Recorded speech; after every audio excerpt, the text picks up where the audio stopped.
A continuación se realizará la exposición del artículo Eliminación de contaminantes atmosféricas mediante técnicas de biofiltración, un desafío en las fronteras del medio ambiente sostenible, de Chevrolet al 2022, a cargo de Freddy Henao para el curso de biotecnología de la maestría en Ciencias Naturales y Matemáticas de la Universidad Pontificia Bolivariana. El artículo es una revisión sobre la técnica de la biofiltración y se distribuye en 10 apartados, que son generalidades, clasificación de los contaminantes del aire, historia, técnica, mecanismos más utilizados, factores que la afectan, ventajas y desventajas, mejora de la eficiencia, perspectivas a futuro y conclusiones. La contaminación del aire es uno de los problemas más graves de la actualidad, debido a que muchos de los contaminantes pueden provocar cáncer y tumores, deteriorando tanto la salud humana como la del medio ambiente. Estos contaminantes son emitidos principalmente por empresas basadas en productos orgánicos, como la industria de pintura, la farmacéutica y los vehículos. Entonces, la biofiltración es una técnica que nos va a permitir eliminar los contaminantes del aire a muy bajo costo. Los biofiltros utilizan hongos y bacterias para su funcionamiento.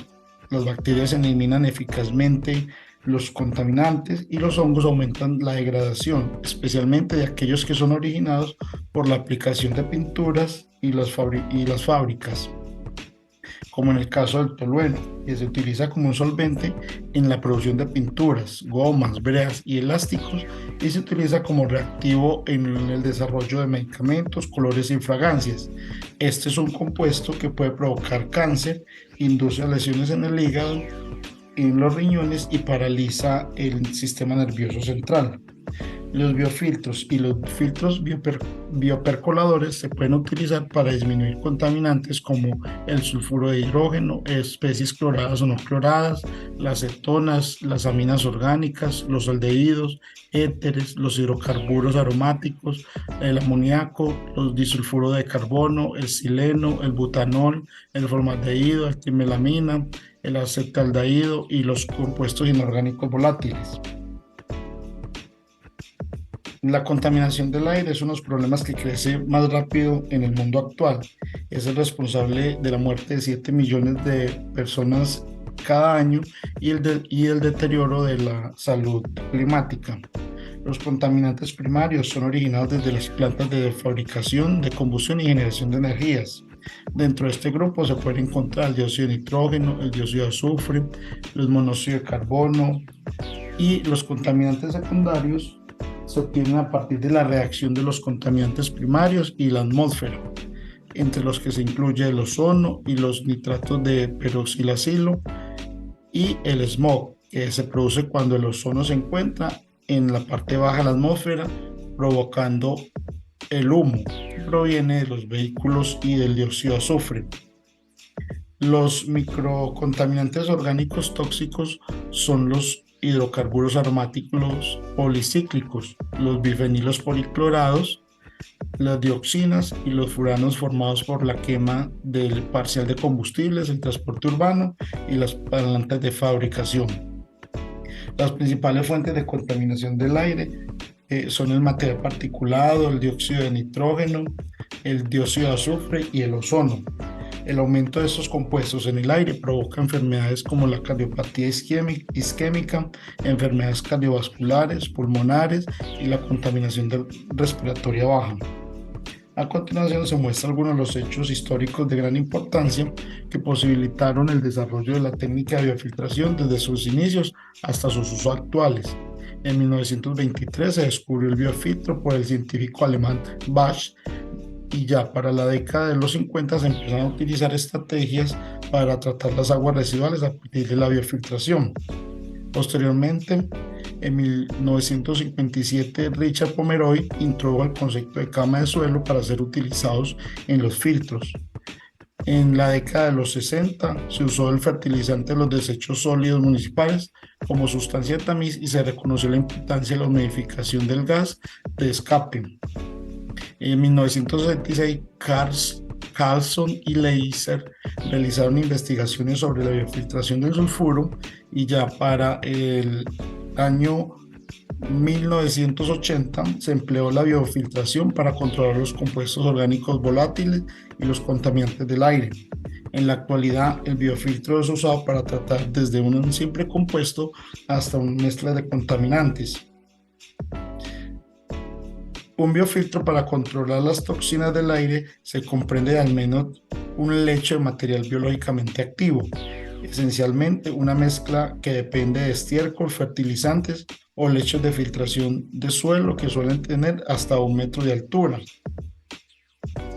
El gas de escape contaminado ventila desde la fuente de producción a través del filtro en un tiempo específico adecuado. Los contaminantes del aire se difundirán dentro de una capa húmeda biológicamente activa, llamada biopelícula, que rodea las partículas del filtro. La degradación aeróbica ocurrirá en el film y se dispone de microbios, fundamentalmente microorganismos que puedan ser utilizados biológicamente. La biodegradación total de los contaminantes del aire es CO2, agua y biomasa bacteriana. Finalmente se emite el aire tratado. Dentro de los mecanismos más utilizados en la técnica de biofiltración se pueden mencionar dos tipos: la biofiltración de compuestos orgánicos volátiles mediante el uso de hongos y el tratamiento del sulfuro de carbono por bacterias.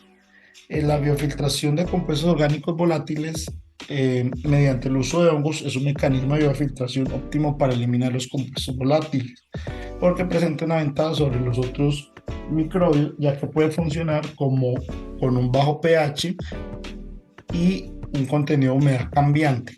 Los hongos más utilizados para los biofiltros son los ascomicotas y los bacillomicotas. En el tratamiento del sulfuro de carbono por bacterias, entonces se ha considerado que el sulfuro de carbono que se expulsa al medio ambiente durante la fabricación de productos de la base de celulosa y los Diabacillus diaporus es la única especie que puede degradar sulfuros de carbono al crecer sobre él y degradar el oxígeno de carbono, degradarlo a oxígeno de carbono y a sulfuro de hidrógeno. El metabolismo autótrofo del sulfuro de carbono está relacionado con las tasas de evolución relativamente bajas por tiempos de repetición de 30 a 40 horas en cultivos por lotes líquidos y puede utilizarse en arranques lentos de bioreactores.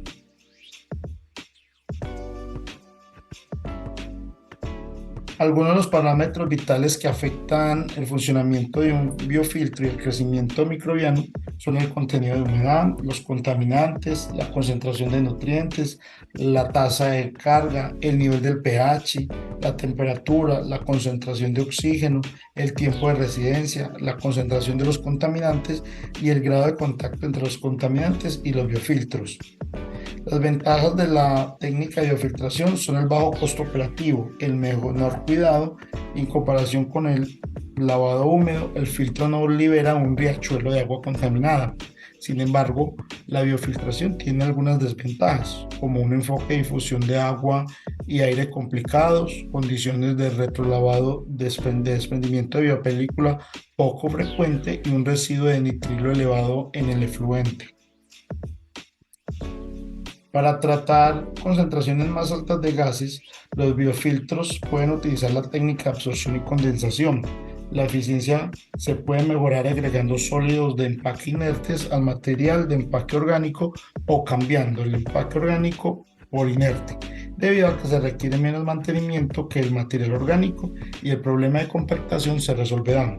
Se puede agregar sustancias como por ejemplo la cal para dar una amortiguación al lecho, particularmente suponiendo que el lecho se utilice para procesar compuestos de cloruro o sulfuro que puedan provocar elementos de desintegración ácida.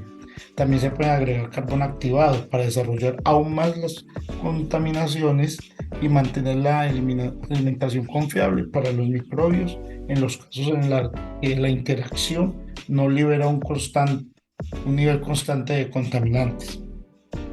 Dentro de las perspectivas a futuro, encontramos que hay diversas publicaciones que han mostrado que la biofiltración es una forma eficaz de eliminar contaminantes de los gases funcionales. Sin embargo, se han evidenciado resultados complejos en el biotratamiento del amoníaco, ya que las tasas de dopaje de este compuesto están relacionadas con la inhibición bacteriana que conduce a una caída en la implementación del tratamiento. Por lo tanto, la atención sobre el amoníaco libre en el material de sustrato puede dificultar el rendimiento físico y la capacidad de reducción de los biofiltros. Los biofiltros entonces no son muy eficaces e incluso las absorciones son sensibles del amoníaco pueden impedir la reducción de los compuestos orgánicos volátiles, olorosos. Por otro lado, el sulfuro de hidrógeno puede inducir a consecuencias adversas sobre la biofiltración de otros contaminantes, debido a que los efectos inhibidores de sus sustratos que se acumulan en el lecho. Por tanto, es importante sumar esfuerzos que permitan aumentar la infraestructura verde en los centros urbanos para disminuir la concentración del material particulado producto de los procesos industriales. Adicional a esto, se necesitan biofiltros económicamente racionales, con ayuda de la innovación técnica adecuada a un bajo costo de adquisición, y esto es factible con los nuevos electrodomésticos y con la ayuda de la inteligencia artificial. En conclusión, a pesar de las numerosas investigaciones sobre el comportamiento de las plantas preservadas, existe una determinada investigación sobre un cálculo de características esenciales de los biofiltros activos para la eliminación de los compuestos orgánicos volátiles. El análisis documental que se realizó en este artículo estima el funcionamiento de un biofiltro con respecto a diferentes eficiencias de reducción de contaminantes atmosféricos. Las consecuencias del estudio propuesto contribuyen significativamente a la búsqueda de mejores estrategias para las técnicas de biofiltración para purificar otros gases. Según las publicaciones, la biofiltración convencional elimina eficazmente los respectivos contaminantes de los gases funcionales. El rango y la aprobación de la biofiltración se ha observado a partir de avances biotecnológicos que brindan una comprensión profunda del diseño. Y estas son las referencias bibliográficas de la exposición. Muchas gracias.